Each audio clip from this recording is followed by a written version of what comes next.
Lyric writer అనేది అస్సలు respect లేదు. ఫస్ట్ ఆఫ్ ఆల్ ఒక డైరెక్టరు, ఒక మ్యూజిక్ డైరెక్టర్ ఇస్తారు తప్ప, ఒక బయటికి వచ్చి చూస్తే ఆడియన్స్కి కానీ, లేదంటే సినిమా ఓవరాల్గా ఒక సినిమా అనగానే గుర్తొచ్చేది యాక్టర్సే. మిగతా బియాండ్ ద స్క్రీన్ టెక్నీషియన్స్ ఎవరికి తెలియదు. ఒక స్టంట్ కొరియోగ్రాఫర్ ప్రాణం పెట్టేస్తాడు, బట్ తెలియదు. RRRకి ఆస్కార్ వచ్చింది నాటికి, దాని కొరియోగ్రాఫర్ చాలామంది తెలియదు. సో ఇలా తెర వెనక ఉండేవాళ్ళు వెనకాలనే ఉండిపోతారండి. బట్ దాని గురించి మనం పెద్దగా ఇప్పుడు బాధపడిన పెద్ద ప్రయోజనం లేదు. ఇప్పుడు ఆడియో ఫంక్షన్స్ ఉన్నప్పుడే పైన స్టేజీ పైకి పిలవలేదు చాలాసార్లు. నేను వెళ్ళి ఫంక్షన్స్కి కూర్చొని పిలుస్తారేమో అని చెప్పి పిలవకపోతే వెనక్కి వెళ్ళిపోయిన సందర్భాలు చాలా ఉన్నాయి. ఒక డెబ్యూ డైరెక్టరే మొత్తం సింగిల్ కార్డ్ రాశాను, మొత్తం స్టేజ్ పైనే ఉన్నారు, హీరో, మ్యూజిక్ డైరెక్టర్ అందరూ ఉన్నారు, బట్ నన్ను పిలవలేదు. నేను చాలా హట్ అయిపోయి నేను వెళ్ళిపోయాను. చీఫ్ గెస్ట్గా అల్లు అర్జున్ గారు వచ్చారు అక్కడికి. ఆయన పైకి వచ్చి ఫస్ట్ నేను రైటర్స్ని గౌరవించుకుంటా, ఈ సినిమాలో అన్ని పాటలు రాసిన కృష్ణకాంత్ గారికి అని స్పీచ్ మొదలుపెట్టారు.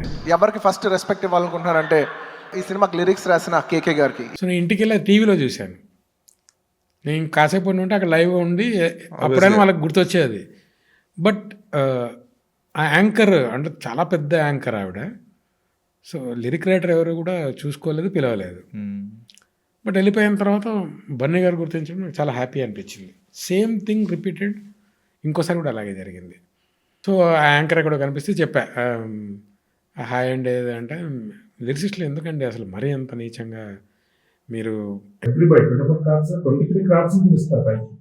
లిరిసిస్టులు పిలవరు ఎందుకంటే, అయ్యో సారీ అండి ఈసారి నుంచి అలా జరగదు అని ఆవిడ చెప్పారు. బట్ నాకే నచ్చలేదు.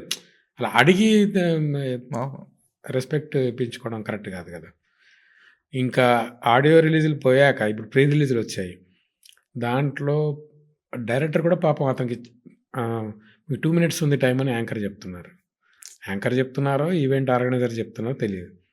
డైరెక్టర్ అన్ని సంవత్సరాలు కష్టపడి మూవీ తీసి అతను ఏం చేశాడు తన జర్నీ చెప్పుకోలేని స్థితి. ఎందుకంటే అక్కడ వచ్చిన హీరోనో లేకపోతే చీఫ్ గెస్టో మాట్లాడాల్సి ఉంటుంది, దానికోసం అందరు వెయిట్ చేస్తుంటారు. డైరెక్టర్ చెప్పుకోలేడు, తన టెక్నీషియన్స్ అందరికి రెస్పెక్ట్ ఇచ్చుకోలేడు. అందుకే లిరిసిస్ట్ దాని లాస్ట్లో ఉంటుంది. ఆ లిరిసిస్ట్ దాకా వచ్చేలోపు వెయిట్ చేయట్లేరు జనాలు.